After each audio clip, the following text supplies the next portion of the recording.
అర్చామూర్తిగా తానున్నంతకాలం పూజా విరామ వేళల్లో తనకు వేదపారాయణం వినపడాలని స్వామివారు బ్రహ్మను ఆదేశించారని స్కాంద పురాణం రేవాఖండం స్పష్టంగా తెలియచేస్తున్నది. పూజా విరామ సమయాలలో ఉదయవేళ భక్తులకు దర్శనమవుతుంటే వేదపారాయణం, అలాగే స్వామి మహిమ, వేద మహిమను తెలిపే పురాణ ప్రవచనం అనాదిగా ఆనంద నిలయం విమాన వెంకటేశ్వరుని ముందు జరిగేటువంటి పారాయణం శతాబ్దాలుగా సహస్రాబ్దాలుగా జరుగుతున్నటువంటి సాంప్రదాయం. దీనికి తిలోదకాలు ఇవ్వాలని టీటీడీ మేమొస్తే వెంకటేశ్వర ఆలయాన్ని ప్రక్షాళన చేస్తాము, ఆ పాలననంతా కూడా పరమ పవిత్రం చేస్తాము అని చెప్పినటువంటి ఈ పాలకుల పాలనలో వేద పారాయణాన్ని నిషేధించాలా అన్నటువంటి ఆలోచన ఒక అధికారికి వస్తే, ఇదేదో ముఖ్యమంత్రికి వచ్చిందని నేను అనటంలే, కానీ మీ భక్తుడైనటువంటి ఒక అధికారి మీ పేరు చెప్పుకొని అక్కడ పాలన చేస్తున్నటువంటి అధికారి మీ అనుమతి లేకుండా చేస్తాడా ఇలాంటివి అనేటువంటి అనుమానాలకు తావిచ్చే విధంగా ఈ కార్యక్రమం ఉన్నది. అంతే కూడా కాదు సుమా, ఈ అధికారే ప్రధాన అర్చకుడుగా ఉన్నటువంటి ఒక అర్చకుడి కుమారుడికో కుమార్తెకో ఈ మధ్యన పెళ్ళైతే ఆ పెళ్లికి వెళ్ళి ఏంటి ఇంతమంది విఐపీలు ఈ పెళ్లికి హాజరయ్యారే అని ఆశ్చర్యం వ్యక్తం చేస్తూ ఇక మీదట అర్చకులనందరినీ కూడా ప్రతి ఒక్కరిని తనిఖీలు చెయ్యండి అని ఆదేశాలు ఇచ్చినారు. ఇది కూడా నేనేదో అభాండం వేయటానికి చెప్పాల్సిన అవసరం నాకు లేదు, నేను దేనికైనా సిద్ధమే. ఆ అర్చకులంతా వణికిపోతున్నారు. స్వామివారికి నివేదన చేసిన తర్వాత బయటికి వచ్చేటప్పుడు విజిలెన్స్ వాళ్ళు తరతరాలుగా ఆ 4 కుటుంబాల వాళ్ళు స్వామివారి సేవలోనే తరించిపోయి ఆ గుడి యొక్క వైభవాన్ని విశ్వవ్యాప్తం చేయటంలో సగభాగమైనటువంటి అర్చక స్వాముల యొక్క దుస్థితి ఈ రోజున చిన్న పోలీసు అధికారుల చేతులతో తడమబడుతూ వాళ్ళు బయటికి తీసుకొని వచ్చే స్వామివారి ఆ కుంకుమో లేకపోతే పసుపో ఆ చిన్న తులసి దళమో దానికోసమని వీళ్లను ఎయిర్పోర్టులలో ప్రయాణికుల్ని చెక్ చేసినట్టుగా చెక్ చేస్తూ ఉండటం పట్ల బిడియపడుతూ బాధపడుతూ ఆవేదన చెందుతూ ఆ వేదనాపూరితమైనటువంటి వాళ్ళందరూ కూడా ఈ రకంగా మూగరోధన చేస్తుంటే ఏమి సందేశం ఇస్తున్నాం మనం వెంకటేశ్వర స్వామి ఆలయం నుంచి? ఇదేనా సంస్కృతిని కాపాడటం అంటే? ఇదేనా ఆచారాన్ని కాపాడటం అంటే? ఇదేనా సాంప్రదాయాలను కాపాడటం అంటే?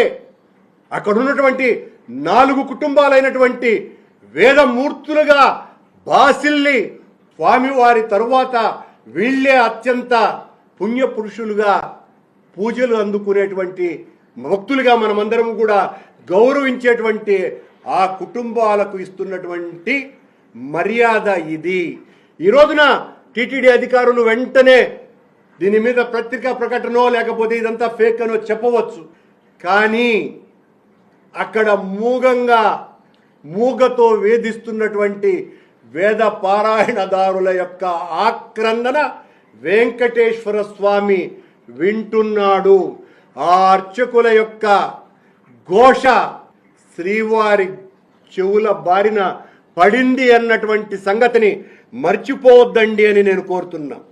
అధికారం శాశ్వతం కాదు ఎవరికి కూడా, మీకైనా మాకైనా. అపచారాల వల్ల వచ్చే కర్మఫలం బలీయమైనది అన్నటువంటి విషయాన్ని గుర్తు చేసుకోండి. అది వెంటాడుతుంది, మనల్ని నాశనము చేస్తుంది. పూర్వపుణ్యంగా ఆలయ సేవ దొరికినప్పుడు దేవదేవుడైన వేద పురుషునికి సేవ చేసేటువంటి సంగతిని మరిచిపోయి అపచారాలు చేయవద్దని వాళ్లకు నేను విజ్ఞప్తి చేస్తున్నా.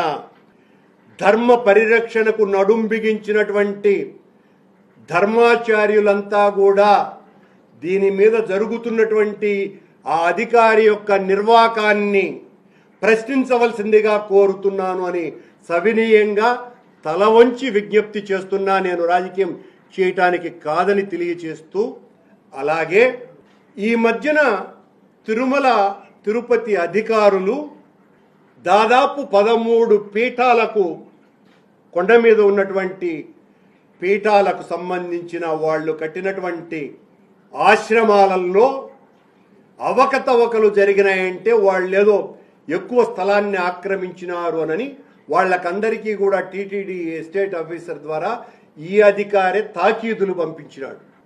తాకీదులు లిఖితపూర్వకంగా అలా పంపించి, మీరు అక్కడ ఇది కూడా చాలా సంవత్సరాలుగా ఏ పీఠంలోనైనా నిరంతరం హోమం జరుగుతుంది, నిరంతరం అన్నదానము జరుగుతుంది, మీరెందుకయ్యా పొయ్యి వెలిగించేది అని అన్నాడట.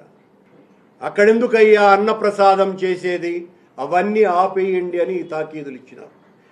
పాపం ఆ పీఠాధిపతులకు ఏం చేయాలనో దిక్కుతోచక, వీళ్లకు చెబితే అర్థం కాక అధికారులకు, వాళ్ళు సాక్షాత్తు ఆర్ఎస్ఎస్ చీఫ్కు ఇది మీ పాలన, మీ కూటమిలో ఉన్నటువంటి పాలన తీరు అని వాళ్ళు కంప్లైంట్ చేస్తే, సాక్షాత్తు కేంద్ర ప్రభుత్వం ఇన్వాల్వ్ అయ్యి వీళ్లకు టీటీడీ రాష్ట్ర ప్రభుత్వానికి మొట్టికాయలు వేసిన తరువాత మొన్న 18వ తారీఖు 19వ తారీఖు జరిగినటువంటి పాలక మండలిలో ఇక మీదట ఈ పీఠాలకు ఎవ్వరికీ కూడా నోటీసులు ఇవ్వకూడదు అనేటువంటి ఒక తీర్మానం చేసినారు. అది మీకు అందరికీ కూడా వచ్చే ఉంటుంది, కావాలంటే నేను ఇప్పుడే దాన్ని చూపిస్తాను. అంటే మీరెందుకు పీఠాధిపతుల మీదనే స్వారీ చేయాలన్నటువంటి ఆలోచన మీకు ఎందుకు వచ్చింది? ఆడ పువ్వులు వెలిగించేది ఏంటి, అక్కడ అన్నదానాలు చేయటం ఏంటి అన్నటువంటిది మీకు ఎంత అహంభావం అయితే పీఠాధిపతుల జోలికి వెళతారు మీరు?